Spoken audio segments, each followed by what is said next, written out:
Selamat siang teman-teman dan selamat siang Miss Linda. Siang. Hari ini kelompok kami akan mempresentasikan tentang G30 SPKI. Mungkin yang kalian tahu tentang G30 SPKI itu mungkin hanya gerakan 30 September ya. Di sini kami akan mengulas lebih lanjut lagi apa itu gerakan G30 SPKI. Yang pertama di sini ada saya, Cindy. Saya Ekal. Saya Laura. Saya Laura.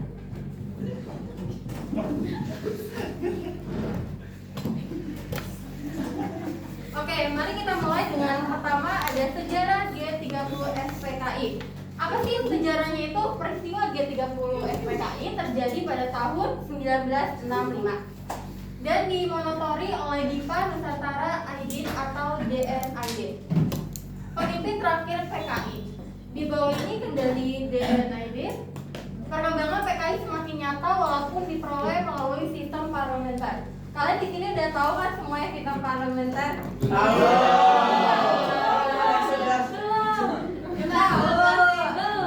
Jelasin Sil. Nanti tuh saya ditanya jawab ya. Oke. G30 SPKI terjadi pada malam hari hingga dini hari, tepatnya pada akhir tanggal 30 September dan masuk awal 1 Oktober 1965. Gerakan pemberontakan yang dilakukan oleh PKI mengincar perwira tinggi TNI Angkatan Darat di Indonesia. 3 dari 6 orang yang menjadi target langsung dibunuh di kediamannya. Sedangkan yang lainnya diculik dan dibawa menuju lubang buaya. Oke, tadi kan kita udah masuk ke sejarahnya ya. Sekarang kita masuk ke latar belakang G30 SPKI. Di sini latar belakangnya yaitu didominasi oleh ideologi nasionalisme, agama, dan komunisme yang berlangsung sejak era demokrasi terpimpin yang diterapkan, yakni pada tahun 1959 sampai 1965 yang dibawa oleh kekuasaan Presiden Soekarno. Menyebabkan mencuatnya gerakan yang menewaskan para jenderal adalah ketidakharmonisnya hubungan antara anggota TNI dan juga PKI. Pertentangan pun muncul di antara keduanya. Oke, di sini ada kronologinya yang menyebabkan kematian para perwira tinggi di Indonesia.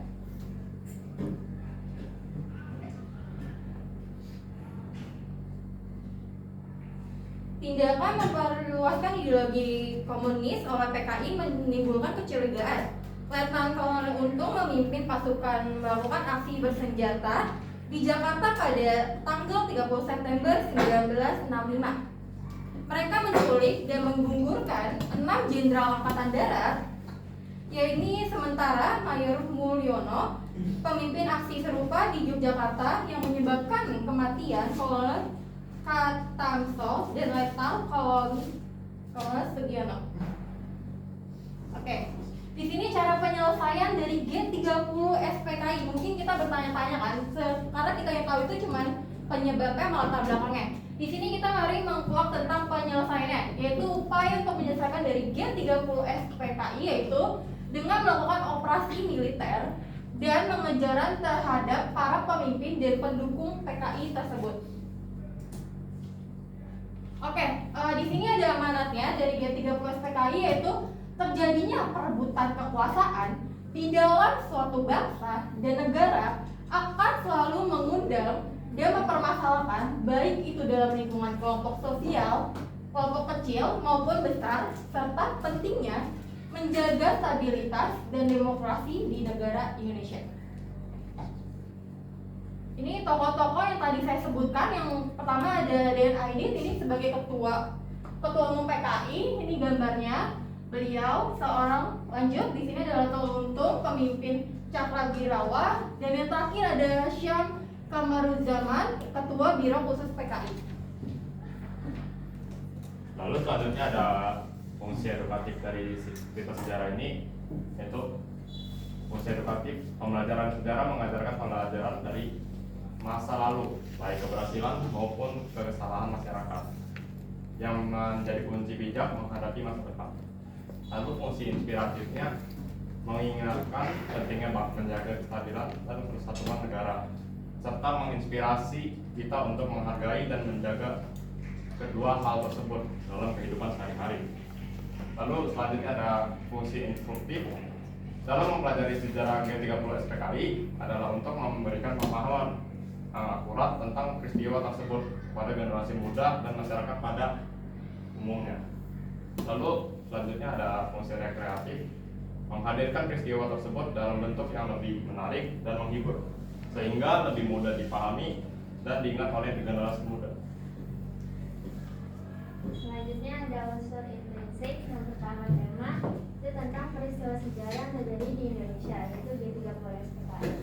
Lalu amanatnya sama yang kayak sebelumnya, terjadinya perebutan kekuasaan di dalam suatu bangsa dan negara akan selalu mengundang permasalahan baik itu dalam lingkup kelompok kecil maupun besar, serta pentingnya menjaga stabilitas dan demokrasi di negara Indonesia. Lalu tokoh atau penambahan itu yang pertama ada D.N. Adit sebagai ketua umum PKI, yang kedua Letko Untung pimpinan Cakra Birawa, dan yang ketiga ada Syam Kamal Zaman sebagai ketua Biro Khusus PKI.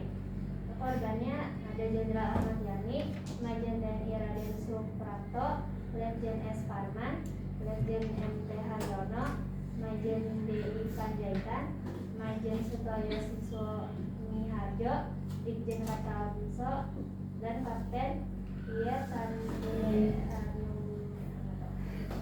Sudut pandangnya menggunakan sudut pandang orang ketiga karena penulis berada di luar cerita atau tidak terlibat di dalam peristiwa tersebut.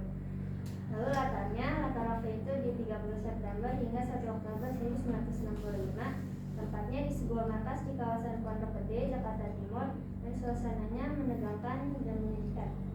Lalu alurnya peristiwa G30 SPKI terjadi selama 2 hari 1 malam, yakni mulai 30 September sampai 1 Oktober tahun 1965.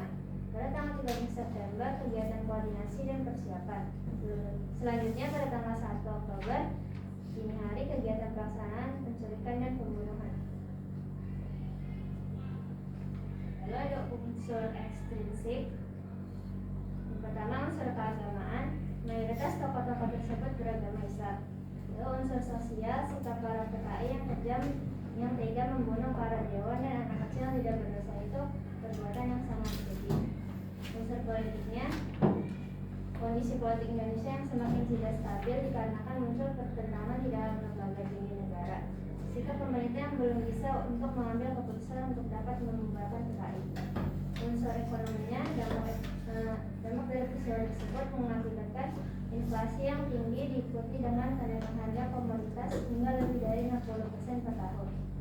Lalu seorang penceritaannya menggulingkan politik nasional menjadi pemerintahan yang menerapkan sistem komunis. Yang terakhir, kebesaran pemerintahan itu upaya pemerintah dalam meredam gerakan G30 SPKI adalah dengan melakukan operasi militer dan pengadaan terhadap para pemimpin dan pendukung PKI. Nilai-nilai yang terkandung dalam G30 SPKI. Dari sudut pandang pemerintah Indonesia saat itu, G30 SPKI dianggap sebagai sebuah kudeta yang mencoba untuk menggulingkan pemerintah yang sah. Oleh karena itu, mereka menggambarkan peristiwa ini sebagai tindakan pengkhianatan terhadap pemerintahan di Indonesia. Menilai moralnya itu, kontroversi dan propaganda melahirkan kebingungan dan mengakibatkan adanya pergerakan semaunya sendiri tanpa mempertimbangkan orang lain. Nilai sosialnya yaitu pengaruh terhadap masyarakat. Peristiwa ini menciptakan ketakutan dan ketidakstabilan di kalangan masyarakat. Banyak orang menjadi curiga terhadap tetangga dan rekan mereka yang mempengaruhi hubungan sosial dalam masyarakat. Lalu nilai religiusnya, peristiwa G30 SPKI tidak memiliki nilai religius yang positif.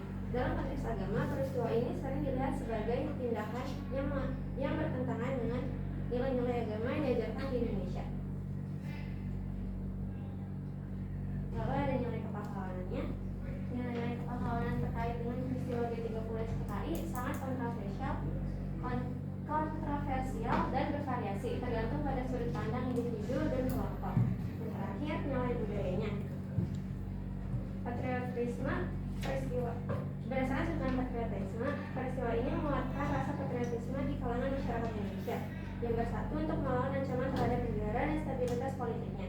Nilai ini terkait dengan rasa cinta dan kesetiaan terhadap Indonesia.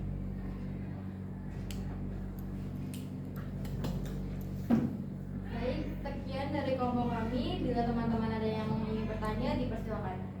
Itu Hana Sutian. Oh iya, betul. Iya. Itu Iya, kan betul. udah dijawab Bu Sri kemarin. Belum.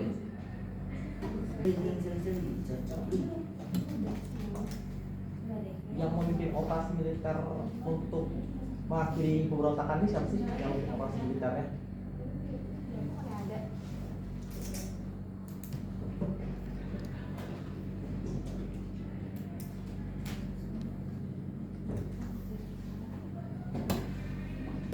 Mayor Jenderal Soeharto. Aja. Iya. Apalagi siapa bertanya lagi, saya akhiri presentasi saya pada hari ini. Sekian, terima kasih teman-teman. Terima kasih.